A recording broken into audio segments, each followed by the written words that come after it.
Your back's been giving you grief again, hasn't it?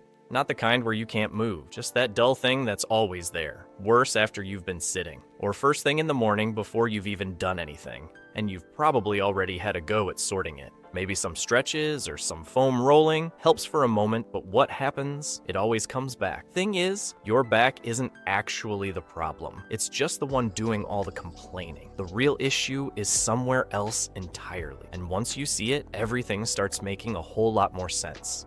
Quick one before we get into it. Every year you leave this stuff unaddressed. Your bad back, hips, knees, or shoulders, and it gets harder to reverse. I put together a guide that covers all of it properly. Assessments so you know what you're dealing with, and progressions so you're not guessing. Make the change before you get an even bigger problem that exercises won't fix. Right, let's get into the video. Most people come to me thinking their back is weak, and I get why. It's the part that hurts. But 9 times out of 10, your back isn't weak. It's overworked. Your glutes have basically gone on holiday. All that sitting, all those hours where they're not being asked to do anything, they've forgotten how to fire properly, and your lower back has been quietly covering for them ever since. No wonder it's complaining. On top of that, the muscles at the front of your hips, your hip flexors, have been shortening, tightening, and pulling your pelvis forward. That keeps your lower spine permanently squeezed, even when you're doing nothing. So you stretch the back, it loosens off. The compression comes straight back, because nothing's changed underneath. That's the cycle most people are stuck in, and these 5 exercises are specifically about breaking it. Exercise 1, Glute Bridge. First one, and I always start here because it's the most revealing. Lie on your back, knees bent, feet flat on the floor, about hip width apart. Now, before you do anything, I want you to just try to squeeze your glutes. Just that. Don't even lift yet. Feel that clearly? Or does it feel a bit vague, like you're not quite sure if anything's happening? If it feels vague, that's useful. That's your brain struggling to find a muscle it hasn't used properly in a long time. That's exactly what we're dealing with. Now bridge up, drive through your heels, squeeze the glutes. Lift your hips until your body makes a straight line from knees to shoulders. Hold it for 2 seconds at the top, then lower slowly. That squeeze at the top matters. Don't rush through it. 3 sets of 12 every other day, and I'll tell you what, give it 2 weeks. Your first steps in the morning will tell you it's working before anything else does. Now we need to teach your core to actually hold things together while your glutes work. That's where most programs fall short, and that's exactly what the next one does.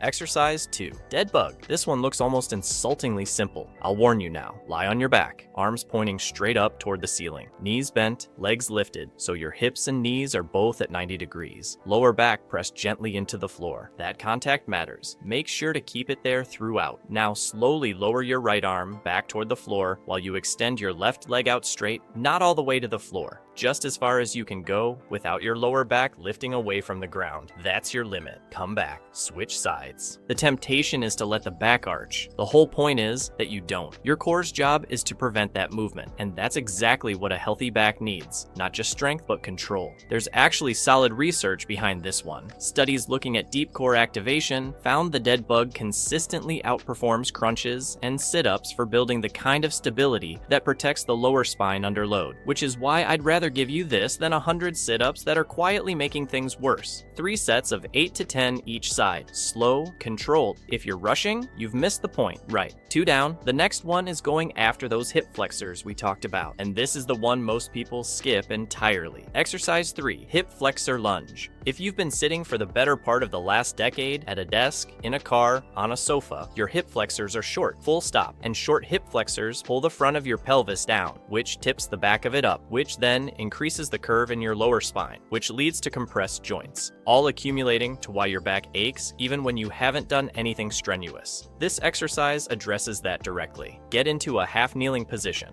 1 knee on the floor, 1 foot forward. Now gently tuck your back hip under. Think of tucking your tail between your legs, just slightly. Then, shift your weight forward until you feel a stretch at the front of the back hip. Don't collapse through the lower back to get more range. The movement comes from the hip, so keep tall. Hold for 30 to 45 seconds, then switch sides. Do that twice. You'll probably notice one side is considerably tighter than the other. That asymmetry matters, and often tells you a lot about where the compensation's been happening. Daily is fine with this one. It's not loading anything. You're just giving the tissue what it's been needing for a while. Exercise 4. Bird dog. Right, stay with me on this one because the technique detail here is what makes the difference. Get on your hands and knees. Wrists under shoulders, knees under hips. Spine neutral, not arched, not rounded. Think of balancing a cup of coffee on your lower back. Now extend your right arm forward and your left leg back simultaneously. Slowly. Hold for 2 or 3 seconds. Return, then switch. The whole point is that you do this without rotating. Don't let your hips drop to one side. Your lower back shouldn't be doing anything at all. Your spine stays completely still while your limbs move. And I'll be honest, most people probably can't do this cleanly the first time round. They wobble, the hip drops, the back rotates. That wobble is telling you something. It's showing you exactly where the instability is. Research following people with chronic low back pain found that those who trained specifically with exercises like the bird dog showed significantly greater reductions in pain and disability than those doing general exercise alone. Because it's not just about strength, it's about your nervous system learning to protect the spine automatically. 3 sets of 10 each side, slow. If you're not wobbling slightly, you're probably doing it too easily. One more, and this is the one I'd save for last on purpose. Exercise 5, Romanian Deadlift. I know, when you've got back pain, the last thing that sounds appealing is a deadlift. But hear me out for a second. Your posterior chain, which is made up of your hamstrings, glutes, and the muscles either side of your spine, are the shock absorbers for your entire back. When they're weak, every movement, every step, every time you bend to pick something up, your spine is taking more of the load than it should. The Romanian deadlift rebuilds that capacity. And when it's done right, your back barely has to be involved. Stand with a light pair of dumbbells, and I mean light, especially to start. Feet hip width. Soften your knees slightly. Now hinge at the hips, pushing them back, lowering the weights down your thighs while your back stays long and flat. Feel the stretch in your hamstrings. Then drive your hips forward to stand. The cue I use is this.